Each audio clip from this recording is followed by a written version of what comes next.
Hello everyone, welcome back to our YouTube channel exam easy.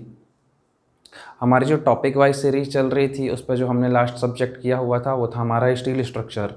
आज जो हम topic wise analysis करेंगे जिस सब्जेक्ट का, उस सब्जेक्ट का नाम है हमारा आरसीसी, है ना, design of reinforcement cement concrete. अब इसका तो हम एनालिसिस कर रहे हैं, लेकिन मैं आप सबसे यही बोलूँगा, यदि आप लोगों को ये सीरीज़ पसंद आ रही है तो आप लोग इसको ज़्यादा से ज़्यादा शेयर करो, क्योंकि आप लोग वीडियो को कहीं पे भी शेयर नहीं कर रहे हैं, है ना। जिसके कारण हो सकता है कि आगे ये सीरीज़ ना आए, लेकिन यदि आप लोग सपोर्ट करोगे तो ये सीरीज़ तभी आगे तक आएगी सारे सब्जेक्ट की। वैसे भी मैंने 5 से 6 सब्जेक्ट के जो एनालिसिस हैं वो आपको डाल के दे चुके हैं, है ना। यदि आप लोग सपोर्ट करोगे, ज़्यादा से ज़्यादा वीडियोस को शेयर करोगे, है ना, जितने भी आप टेलीग्राम ग्रुप वगैरह से जुड़े हुए हैं, जहाँ जहाँ भी आप जुड़े हुए हैं, सब जगह जब आप शेयर करोगे तभी फिर आगे की और वीडियो लाने का मैं सोचूंगा, है ना। क्योंकि आप लोगों को, मेरे को लग रहा है ये सीरीज जैसे पसंद नहीं आ रही है ना, आप लोग के लिए इम्पॉर्टेंट नहीं है। यदि आप लोग के लिए इम्पॉर्टेंट है ये सीरीज़ तो आप लोग कमेंट में ज़्यादा से ज़्यादा मैसेज करो, जिससे मेरे को मोटिवेशन मिलता है और आगे आपकी ये सीरीज़ कंटिन्यू रहेगी, है ना। वैसे भी अब आपके पास ज़्यादा से ज़्यादा यदि देखें तो आज 5 तारीख है, 5 तारीख के बाद मतलब आपके पास बोल सकते हैं 18 से 19 दिन ही आपके पास बचे हुए हैं, है ना। जिसमें भी आपके जो मेन सब्जेक्ट है उनका एनालिसिस मैंने आपको बेसिक दे दिया है आपको, है ना। अब आपको उन्हीं टॉपिक्स को जो है ज़्यादा पढ़ना है। उसके बाद जो कम इम्पॉर्टेंट टॉपिक हैं उनको आपको थोड़ी सा कम इम्पॉर्टेंस देनी है, ठीक। तो यही बोलूँगा मैं, ज़्यादा से ज़्यादा वीडियो को शेयर करो, लाइक करो, कमेंट्स करो, है ना। उसी के कारण तो मेरे को मोटिवेशन मिलता है और मैं आपके लिए वीडियो बना के लाता हूँ, है ना। तो हम आज आरसीसी का एनालिसिस कर लेते हैं और फिर आपके ऊपर है, आप लोग वीडियो चाहते हैं या नहीं चाहते हैं, ठीक। और यदि किसी भी टॉपिक में कमेंट में आप ये भी बता सकते हो कि आपको किस चीज़ में ज़्यादा दिक्कत आ रही है, नॉन टेक सेक्शन में कहाँ दिक्कत आ रही है, टेक्निकल के पोर्शन में कहाँ दिक्कत आ रही है ना। किसी भी सेक्शन में कोई भी प्रॉब्लम आती है तो आप बताओ कि क्या दिक्कत है आपको, ठीक है। सबसे पहले हम देख लेते हैं आरसीसी के एनालिसिस में। वैसे आरसीसी का जब हम एनालिसिस किया हमने, तो हमने देखा कि इस पर जो सारे के सारे टॉपिक हैं वो इम्पोर्टेंट है। इस पर से ऐसा कोई भी टॉपिक नहीं है जो आपका कम इम्पोर्टेंट हो, है ना। आपने पढ़ी होगी आरसीसी पे WSM मेथड भी होती है और LSM मेथड भी होती है। अब जो डिप्लोमा होता है, डिप्लोमा वाले मोस्टली जो पढ़ते हैं WSM मेथड को पढ़ते हैं, है ना। और आपका जेई का पेपर है तो WSM की मेथड तो आएगी, लेकिन जब आप बीटेक करते हो तो बीटेक में आप LSM मेथड को ज़्यादा प्रीफर करते हो, है ना। WSM मेथड्स को आप कम पढ़ते हो, लेकिन कंपटीशन के नज़रिए से यदि अपन देखते हो तो WSM मेथड भी इम्पॉर्टेंट है और WSM मेथड से ज़्यादा क्वेश्चंस को देखने को मिलते हैं। क्योंकि यदि आप बात करोगे तो आपका डिप्लोमा में WSM मेथड को ही पढ़ाया जाता है आज भी, है ना। तो इसी कारण से आपको WSM मेथड भी पढ़नी है और LSM मेथड भी पढ़नी है, ओके। सबसे पहला टॉपिक है हमारा इंट्रोडक्शन ऑफ आरसीसी। आरसीसी का इंट्रोडक्शन आपको पढ़ना है इस पर, है ना। जैसे आपने यदि बात करें तो आपने सबसे पहले सीमेंट के बारे में, बिल्डिंग मटेरियल में पढ़ लिया है, कंक्रीट के बारे में भी आपने पढ़ लिया है, लेकिन यहाँ पर फिर से वही चीज़ है आपको इंट्रोडक्शन में कि रीइंफोर्समेंट क्या होता है, सीमेंट क्या होती है, कंक्रीट क्या होती है ना।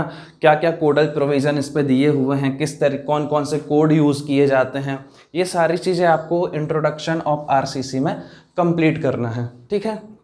जैसे वाटर की पीएच वैल्यू क्या होती है, स्ट्रिपिंग वैल्यूज़ क्या होती हैं आपकी, है ना। और यदि हम बात करते हैं कंक्रीट का, आप कर्व देखोगे, डिफरेंट तरीके की मॉडुलस ऑफ प्लास्टिसिटी देखोगे आप कंक्रीट में। स्टील का तो आप स्टील सेक्शन में पढ़ लेते हो, हालांकि स्टील का भी यहाँ पर पढ़ाया जाता है। तो ये सारी चीज़ें आपको इंट्रोडक्शन में पढ़नी है और ये आपका टोटल 22 मार्क्स का अभी तक आया हुआ है। यदि आप बात करते हो हर एक सेट में, यदि आप बात करो 18 में से एक ही सेट में 4 क्वेश्चंस भी देखने को मिले हैं और एक क्वेश्चन तो मिनिमम आते, तो मैक्सिमम 4 नंबर का क्वेश्चन और मिनिमम 1 नंबर का क्वेश्चन तो आपका इंट्रोडक्शन ऑफ आरसीसी से देखने को मिलेगा। तो आप इंट्रोडक्शन वाले पार्ट को तो वैसे भी एस्केप नहीं कर सकते, उसको आपको पढ़ना ही पड़ेगा। नेक्स्ट है हमारा basics of WSM and LSM। Second chapter है आपका, आपको जहाँ पर WSM वर्किंग स्ट्रेस मेथड और लिमिट स्टेट मेथड दोनों के ही आपको इंट्रोडक्शन वाला पार्ट आपको कंप्लीट करना है ना। कि WSM मेथड्स क्या होती हैं, क्या क्या रिकमेंडेशन है, मॉडुलस ऑफ इलास्टिसिटी क्या होता है, मॉडुलस ऑफ इलास्टिसिटी आप बोल सकते हो, स्टील का अलग होता है, कंक्रीट का अलग होता है, मॉडुलर रेशो क्या होता है, तो ये सारी चीज़ें आप पढ़ोगे यहाँ पर WSM पे। क्रिटिकल डेप्थ क्या होती है, ब्लेंड सेक्शन क्या होता है ना, ओवर रीइंफोर्समेंट सेक्शन क्या होता है, अंडर रीइंफोर्समेंट सेक्शन क्या होता है। तो ये दोनों चीज़ हमें WSM में ही पढ़ना है, LSM में ही पढ़ना है। एक क्वेश्चन आपका फिक्स ही है कि आपका वो पूछ लेगा, डेफिनेशन ही पूछ लेगा कि अंडर रीइंफोर्समेंट सेक्शन क्या होता है, ब्लेंड सेक्शन क्या होता है और ओवर रीइंफोर्समेंट सेक्शन क्या होता है। इससे तो एक क्वेश्चन फिक्स ही है कि ये क्वेश्चन आने ही आना है। आप दोनों से पढ़ लो, WSM से ही पढ़ लो, LSM से ही पढ़ लो, क्या किस चीज़ को किससे डिनोट करते हैं वो आप देख लो, है ना। तो बेसिक्स आपको पढ़ने हैं। इससे भी यदि हम बात करते हैं तो मैक्सिमम इससे 3 क्वेश्चन मिले हैं एक ही टॉपिक से, और मिनिमम एक क्वेश्चन तो आपको मिला ही है ना। तो इसकी जो रेंज है 1 से लेकर 3 तक वेरी करती है। टोटल यदि अभी तक देखोगे तो टोटल 16 क्वेश्चन आपके एग्जाम पे RCC से देखने को मिले हैं। नेक्स्ट यदि हम बात करते हैं डिज़ाइन ऑफ बीम, तो डिज़ाइन ऑफ बीम में यहाँ पर यदि आप देखोगे तो आपको यहाँ पर सिंगली बीम भी पढ़ना है, आपको यहाँ पर सिंगली बीम भी पढ़ना है। उसके बाद यदि हम देखते हैं तो डबली बीम भी पढ़ना है। उसके बाद जो टी बीम है, टी बीम या एल बीम, टी बीम भी है और एल बीम भी है, तो इस पर जो इफेक्टिव विड्थ का जो फॉर्मूला है वो आपको लर्न करना है और वो आपको याद होना चाहिए, ठीक है। उसके बाद यहाँ पर एक क्वेश्चन जो ज़्यादातर पूछा जाता है कि टी बीम रेक्टेंगुलर बीम की तरह कब बिहेव करती है ना, एक ये क्वेश्चन पूछा जाता है यहाँ पर, तो इसको भी आपको पढ़ लेना है। उसके बाद डबली बीम में यदि हम बात करते हो तो आपको डिज़ाइन तो आएगी नहीं, है ना, आपको डिज़ाइन आएगी नहीं। डबली बीम क्या होती है, कब प्रोवाइड की जाती है, सिर्फ इतना पढ़ना है। उसके बाद सिंगली बीम को आपको डिटेल में पढ़ना है, मोमेंट ऑफ रेजिस्टेंस निकालने तक आपको इसको डिटेल से करना है सिंगली बीम को। डबली बीम पे आपको ज़्यादा ध्यान नहीं देना, सिर्फ क्या होती है ये चीज़ पढ़नी है, कब प्रोवाइड की जाती है ये चीज़ पढ़ना। उसके बाद टी बीम में भी आपको सिर्फ इफेक्टिव विड्थ का जो फॉर्मूला होता है WSM में, LSM पर जो भी है ना, दो आपके होते हैं, एक मोनोलिथिक सेक्शन होता है और एक आइसोलेटेड सेक्शन होता है, ठीक है। तो इन दोनों के जो आपके पास फॉर्मूले हैं वो फॉर्मूले आपको लर्न करने हैं। उसके बाद हमारे पास नेक्स्ट टॉपिक आता है। इससे भी यदि हम बात करें तो अभी तक 13 क्वेश्चन देखने को मिले हैं, है ना। इससे मैक्सिमम 2 क्वेश्चन, मिनिमम 1 क्वेश्चन किसी साल आपके एग्जाम में क्वेश्चन आए भी नहीं है। लेकिन यदि आप देखो RCC में 2020 में हर एक सेक्शन से, हर एक टॉपिक से आपको क्वेश्चन देखने को मिले हैं। नेक्स्ट है आपका design of share and torsion. Design of share and torsion की यदि हम बात करते हो तो डिजाइन ऑफ शेयर, टॉर्शन वाले पार्ट को आप बोल सकते हो कि ज़्यादा इंपॉर्टेंट नहीं है, 2-3 रिकमेंडेशंस ही है कि साइड में कितना रीइंफोर्समेंट प्रोवाइड करते हैं, कितनी डेप्थ के लिए कितना रीइंफोर्समेंट प्रोवाइड करते हैं, 750 mm से ज़्यादा तो कितना प्रोवाइड करेंगे, 450 से कम है तो अपन कितना प्रोवाइड करेंगे। ये सारी चीज़ें आपको 2-3 रिकमेंडेशंस है।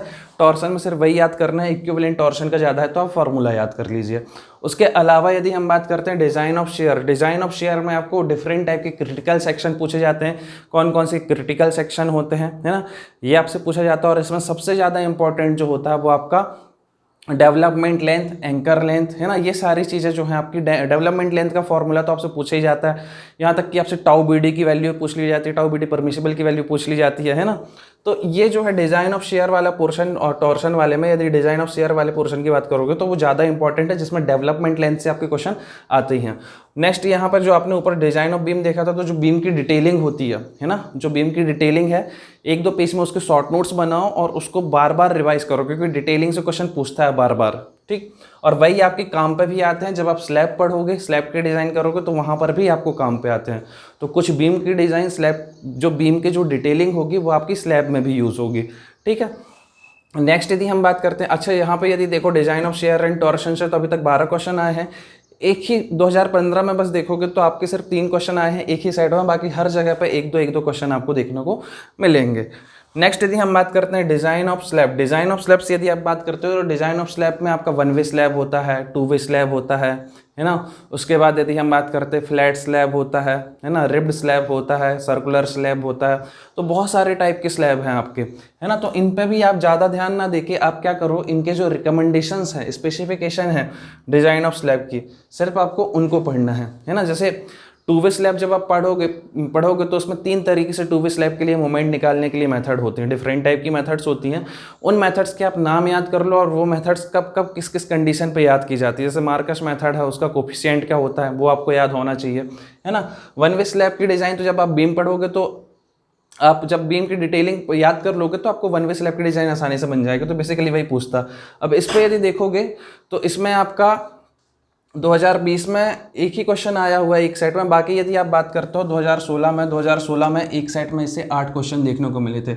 और ये जो 8 क्वेश्चन थे ये आपके फ्लैट स्लैब के ही क्वेश्चन थे, है ना। ये आठों के आठों क्वेश्चन आपके किसके थे, जिसमें 8 क्वेश्चन में से 7 क्वेश्चन की यदि बात करोगे तो आपको वो फ्लैट स्लैब के क्वेश्चन देखने को मिले थे, है ना। तो आपको फ्लैट जितने भी स्लैब हैं उन सारे स्लैब की रिकमेंडेशंस पढ़नी है। जैसे यदि आप सर्कुलर स्लैब पढ़ते हो तो सर्कुलर स्लैब में भी आपको ये पता होना चाहिए कि मैक्सिमम मोमेंट कहाँ सेंटर में कितना आता है, यदि आप बात करते हो कॉर्नर में कितना आता है। तो ये सारी चीज़ें आपको जो मोमेंट की जो वैल्यू है बेसिकली, है ना, साइड में कितना होता है, सेंटर में कितना होता है, ये सारी चीज़ आपको पता होनी चाहिए।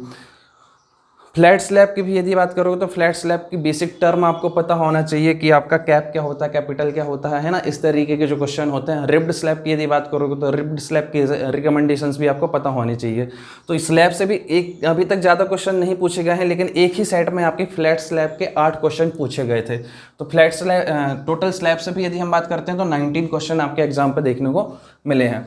नेक्स्ट है हमारे पास design of compression member. Design of compression member मतलब कॉलम के डिजाइन के बारे में बात कर रहे हैं अपन, है ना। और कॉलम के डिजाइन से भी बहुत इंपॉर्टेंट है। आपको कॉलम से तो क्वेश्चन देखने को मिलेगा ही मिलेगा, है ना। कंप्रेशन मेंबर से आपको क्वेश्चंस देखने को मिलेगा ही मिलेगा। डिफरेंट टाइप की कॉलम है, आपके सर्कुलर कॉलम है, यदि आपका हेलिकल कॉलम है, यदि आपका, है ना। तो इन सब के लिए अलग अलग रिकमेंडेशंस हैं, वो रिकमेंडेशंस आपको याद करनी ही है। बहुत इंपॉर्टेंट है कॉलम वाला चैप्टर। इससे अभी तक 21 क्वेश्चन पूछे गए हैं और 2 से 4 मार्क्स के क्वेश्चन तो इसी टॉपिक से बस आते ही आते हैं, ठीक है। नेक्स्ट यदि हम बात करते हैं डिजाइन ऑफ फाउंडेशन की, तो डिजाइन ऑफ फाउंडेशन ज़्यादा इंपॉर्टेंट नहीं है। आप सिर्फ बेसिक टर्म पढ़ सकते हो फाउंडेशन की, कौन कौन सी, जैसे रेस्टिंग कंडीशन पढ़ सकते हो, सॉइल के ऊपर रेस्टिंग है तो या पाइल के ऊपर रेस्टिंग है तो कितनी डेप्थ प्रोवाइड करते हैं फाउंडेशन के, ये क्वेश्चन बनता है आपका ज़्यादातर, है ना। यही क्वेश्चन बार बार पूछा जाता है, आपको सीधे सीधे से लोड दे देगा और आपको उसका 10% करके आपको क्या निकालना पड़ेगा, स्ट्रेस निकालनी पड़ेगी, या सॉइल बेयरिंग कैपेसिटी दे देगा तो एरिया निकालना पड़ेगा। इस तरीके का क्वेश्चन आपको डिजाइन ऑफ फाउंडेशन से देखने को मिल जाता है। ज़्यादा इंपॉर्टेंट नहीं है, अभी तक सिर्फ इससे 15 सेट में सिर्फ 5 ही क्वेश्चन देखने को मिले हैं। नेक्स्ट है आपका design of earthquake structure. Design of earthquake structure की यदि बात करोगे तो डिजाइन ऑफ अर्थक्वेक स्ट्रक्चर में सिर्फ मेनली यदि आप इसकी शॉर्ट नोट्स बना के रख लोगे, जो जो रिकमेंडेशंस है वो पढ़ने हैं, 2-3 फॉर्मूले हैं आपको वो पढ़ने हैं, कुछ जोन है वो आपको पढ़ने हैं, है ना। कुछ कोफिशिएंट की वैल्यू आएंगे इस पर, कुछ कोफिशिएंट आएंगे, उनको आपको लर्न करना है। तो अभी तक इस पर से यदि देखोगे तो बेसिक क्वेश्चन ही पूछे गए हैं और टोटल क्वेश्चन जो 15 सेट में अभी तक 15 सेट्स में आपके सिर्फ 4 क्वेश्चन पूछे गए हैं। तो ये इसको भी आप बोल सकते हो कि ये ज़्यादा इंपॉर्टेंट नहीं है। किसी साल क्वेश्चन देखने को मिलता है, किसी साल देखने को क्वेश्चन नहीं मिलता। तो अभी तक सिर्फ 15 सेट में सिर्फ 4 सेट ऐसे हैं जिनमें आपको अर्थक्वेक रेजिस्टेंस का क्वेश्चन देखने को मिला है। नेक्स्ट है आपके पास design of prestress concrete. तो प्री स्ट्रेस कॉन्क्रीट को भी आपको ज़्यादा डिटेल में नहीं पढ़ना। जब आप अदर एग्जाम के लिए पढ़ते हैं, जैसे गेट हो गया, ESE हो गया या AE हो गया, इसके लिए जब आप प्री स्ट्रेस कॉन्क्रीट पढ़ते हो तो आपको प्री स्ट्रेस कॉन्क्रीट के अंदर ही 6 से 7 टॉपिक पढ़ने पड़ जाते हैं, है ना। तो उतना डिटेल में नहीं जाना, आपको सिर्फ लॉसेस पढ़ने हैं, प्री स्ट्रेस कंक्रीट क्या होती है वो पढ़ना है, फिनिश, है ना। मेथड्स पढ़ लेना, कौन कौन सी मेथड्स होती हैं। इसके अलावा प्री स्ट्रेस कंक्रीट में ज़्यादा डिटेल से जाने की ज़रूरत नहीं है। 2 पेज के शॉर्ट नोट्स होंगे आपके पास प्री स्ट्रेस कंक्रीट के, सिर्फ आपको उतना ही पढ़ना है। आपसे तो इतना सिंपल तक क्वेश्चन पूछ लिया जाता है कि कौन से टाइप का, किस ग्रेड का कंक्रीट यूज़ किया जाता है प्री टेंशनिंग में या पोस्ट टेंशनिंग में, है ना। तो ये बहुत सिंपल क्वेश्चन आते हैं। अब इस पर से यदि हम बात करते हैं, इस पर से जो सबसे ज़्यादा इंपॉर्टेंट टॉपिक है वो कौन से, बेसिकली यदि मैं बात करूं RCC की, तो RCC में सारे के सारे टॉपिक इंपॉर्टेंट हैं।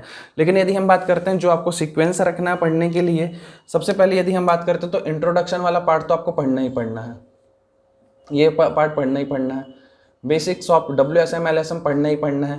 इसके बाद आपको सिर्फ और सिर्फ डिटेलिंग पढ़नी है बीम की, है ना। बीम की डिटेलिंग पढ़नी है तो आप ये वाला पोर्शन पढ़ सकते हैं, design of beam. Design of beam में भी जो मैंने बताया, डबली बीम में ज़्यादा कुछ नहीं पढ़ना, टी बीम में सिर्फ आपको इफेक्टिव विड्थ का फॉर्मूला पढ़ना और सिंगली बीम की पूरी डिज़ाइन पढ़नी है ना, मोमेंट ऑफ रेजिस्टेंस तक निकालने तक, जिससे कि आपको डिफरेंट टाइप के जो फॉर्मूला है XU निकालने के या XU लिमिट निकालने के जो फॉर्मूले होते हैं वो आपको याद हो जाएंगे। डिजाइन ऑफ शेयर में सिर्फ आप यहाँ पर डेवलपमेंट लेंथ क्या होती है, डेवलपमेंट लेंथ का फॉर्मूला क्या होता है वो आपको पढ़ना है। डिजाइन ऑफ स्लैब में भी सिर्फ आपको डिटेलिंग पढ़नी है और कुछ भी नहीं पढ़ना है, सिर्फ रिकमेंडेशंस पढ़नी है। डिजाइन ऑफ कंप्रेशन मेंबर की यदि बात करोगे तो ये बहुत इंपॉर्टेंट है। जैसे आपका फर्स्ट सेकेंड वाला टॉपिक इंपॉर्टेंट है, वैसे ही आपका डिजाइन ऑफ कंप्रेशन मेंबर वाला टॉपिक भी इंपॉर्टेंट है। इसके बाद यदि आप बात करते हो डिजाइन ऑफ फाउंडेशन, टाइम बचता है तो पढ़ लो आप, उसके बाद डिज़ाइन ऑफ अर्थक्वेक स्ट्रक्चर की यदि बात करोगे तो ये टॉपिक ऐसा है कि आप छोड़ भी सकते हो, ज़्यादा इंपॉर्टेंट है नहीं। नेक्स्ट है आपके पास design of prestress concrete. Design of prestress concrete को आपको ऊपर ऊपर पढ़ना है, सिर्फ 2 पेज के नोट्स बनेंगे, आप इसको आसानी से फिनिश कर सकते हो। तो ये है आपका आरसीसी का एनालिसिस। यदि आप चाहते हैं कि आगे इसी तरीके से आपके वीडियो आते रहें तो आपको वीडियो को ज़्यादा से ज़्यादा शेयर करना पड़ेगा, ठीक है। जब आप ज़्यादा से ज़्यादा वीडियो को शेयर करोगे, लाइक करोगे, शेयर करोगे, कमेंट करोगे, तभी मेरे को मोटिवेशन मिलेगा और आगे के आपके वीडियो कंटिन्यू रहेंगे। ओके, तो ऐसे ही मन लगा के पढ़ते रहो, चैनल को सब्सक्राइब करो। Thank you.